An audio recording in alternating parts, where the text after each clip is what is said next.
How many more days and witnesses do you think you'll have? We think about 150 witnesses, Your Honor, and roughly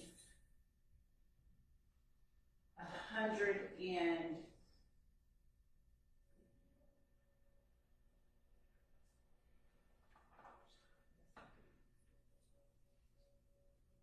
so roughly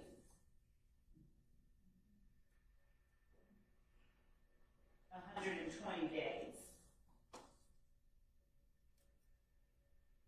That's 4 months? Yes. Have you all, now is this 120 days of actual like We were trying 5 days a week or what? Right. We were trying to. This is what we were trying to achieve. This is what we're trying to achieve. That's what we were trying to achieve. Yes. So we were trying to, with the tearing down and with the previous information I shared with counsel for the defendants. This is what we were trying to achieve with our prior requests and information that we relayed to the court. But that's not inclusive of the length of time it would take counsel to cross-examine all of our witnesses. We just don't have that. We can't factor that in. We don't have any way of estimating that or factoring that part in.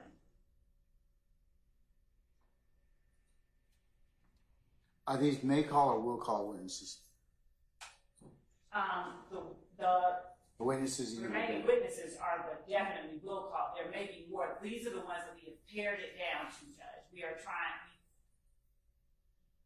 We made our best effort. We don't know if something will arise that will require that we pull in another witness that we provided the defense notice of, depending on how the witnesses change their testimony based on whatever questions are asked during their examinations.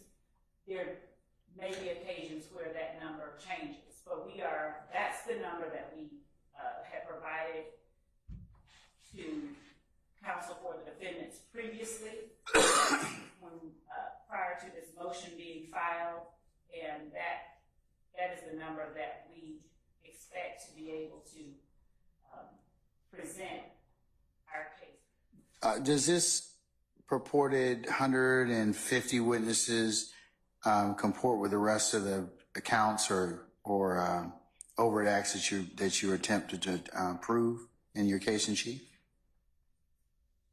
Yes, this is I think I understand the court's question.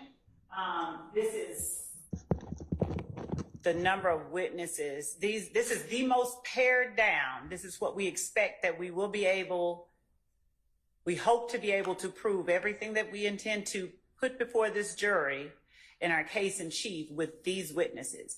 If something goes differently than we anticipate, if some objection is made, if that is sustained, that requires that we call in an additional witness here or there to prove particular points, then we would supplement that list to that extent, but we don't expect that would increase our numbers by any great percentage.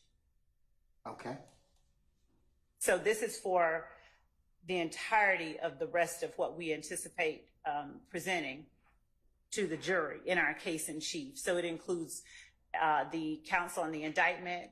It includes overt acts, intrinsic evidence that we intend to introduce. We have served upon counsels for the defendants all of the acts, intrinsic, overt, that we intend to introduce evidence of. And so there's nothing within those witnesses that is not contained in the information that we have provided in terms of what we intend to prove. But this is as pared down as we've gotten it. Okay, so these are the list of 150 are your the witnesses you will call? Yes. Okay. All right. Here's what I want you to do.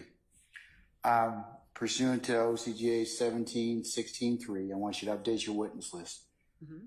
You have the ability to call anybody that, you know, to supplement or not supplement, depending upon what other evidence is adduced or is presented that may require you to impeach or rebut or to the like,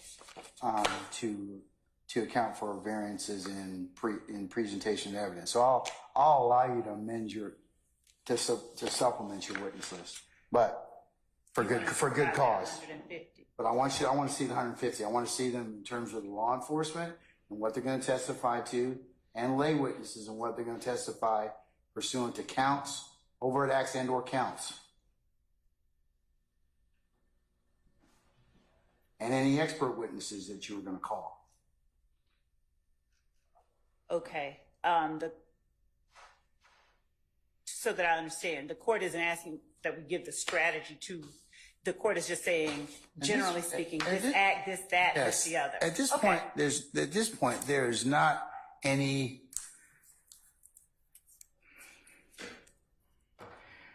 One of your predecessors told me once, said, I'll give you my entire file because if you can beat me with it, you deserve to win. And I think at this point in time, you know, the caliber of lawyers that you have in this courtroom, there should be no surprises. And I'm of the opinion that more disclosure just fosters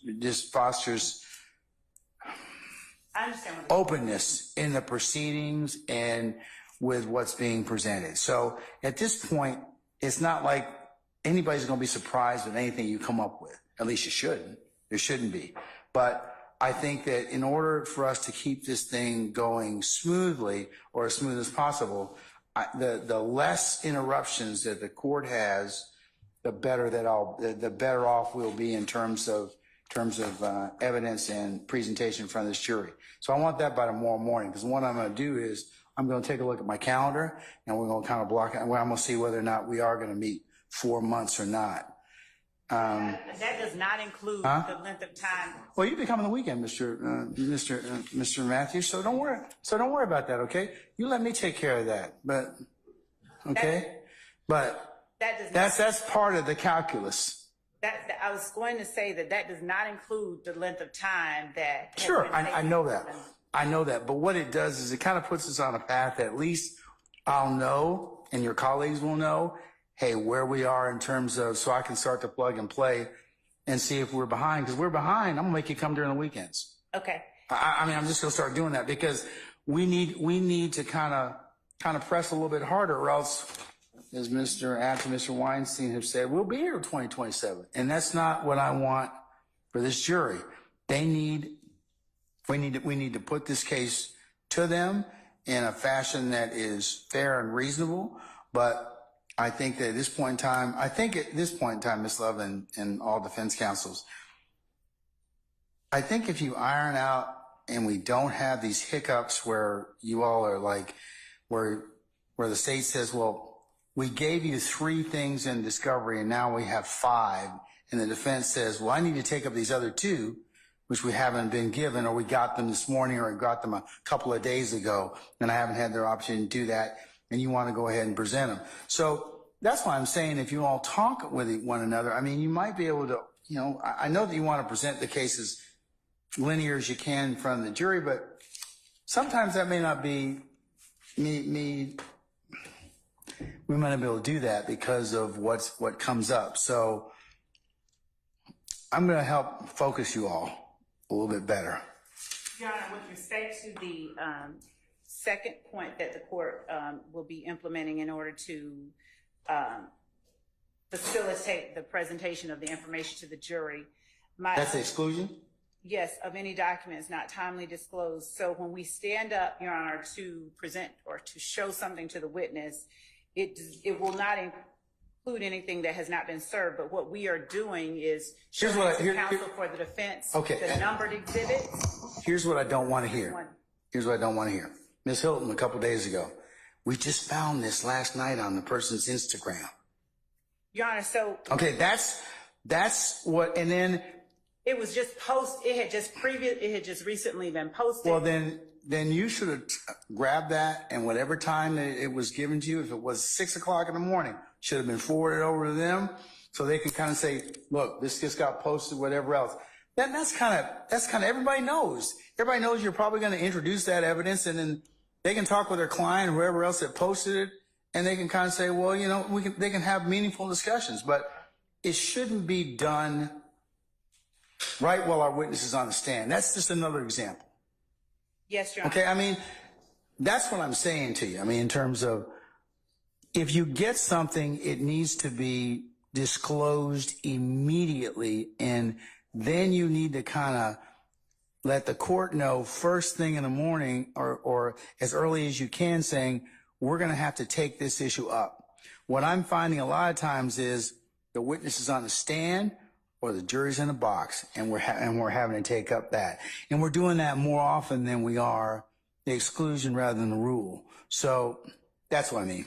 Your Honor, and will the court also just mandate that we provide to each side our numbered exhibits prior to even approaching the witness with them, so that we have them? Because it would be helpful, because if you already disclose those in discovery, but what I'm finding is happening is that your colleagues say, nope, we haven't gotten that. But you should be able to tell me, Judge, we gave it to him on June the 15th, and it was in this particular disclosure, and this is where it was. Yes. Because that's part of their challenge. I mean, they're like, we got 8 terabytes worth of stuff. We have been providing to them the exhibits we intend to introduce. We're just asking that that be required of both sides, so that, for instance, before Mr. Kokomo or someone else approaches the witness with I will make that as part of the defense if they wish to go ahead, and as long as it falls within the rules of the rules that remember that they're not in their case in chief yet, and they don't have to do anything. So part of the rules don't necessarily apply to them the way they apply to the state at this time. And I know that's frustrating, but that's just part of it. But to the extent that, you know, any defendant's going to use any evidence that I'm going to need to rule upon, I do need as much notice as I possibly can. Your Honor, what I'm specifically speaking of are physical exhibits that are numbered. There may be on a PowerPoint 25 pictures, and we can't even pose or make an objection or say we don't have any if we don't know what exhibits we're looking at. So we're just asking the court require that we be given a physical copy. But a lot of times this is evidence that you've already given them. It is. And so if they're giving it to the witness, we don't know if it's defense 1, 2, 3, so that we can know what it is we're objecting to or not objecting to. So that it's not just on a computer. If we have a physical copy of it, like we provide to them, labeled already, then we can make a more expeditious announcement to the court.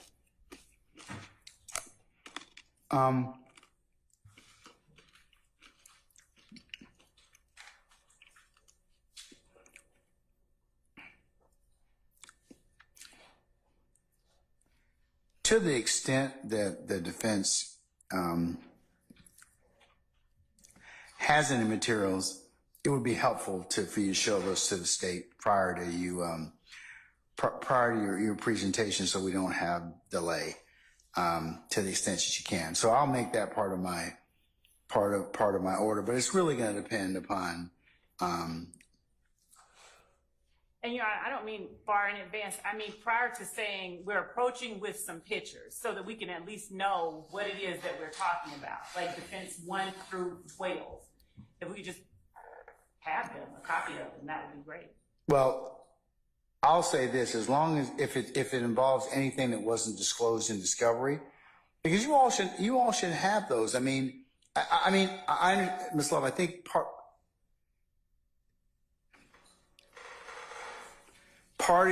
of it is they're using evidence that arguably they got in discovery. So that shouldn't take that much. That should not take much looking at, or be a surprise to you.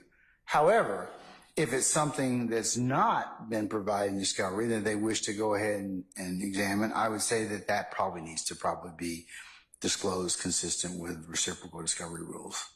Yes, Your Honor, and I do not mean to disclose it to us. I mean, no matter what it is, just so that it's labeled, so that we can properly speak to it on the record. If they know that they are introducing 12 pictures that the state has provided in discovery, and they are calling them defendants 29 through whatever, if they would simply say, okay, here are the pictures so that we can speak to them even when we get up to redirect.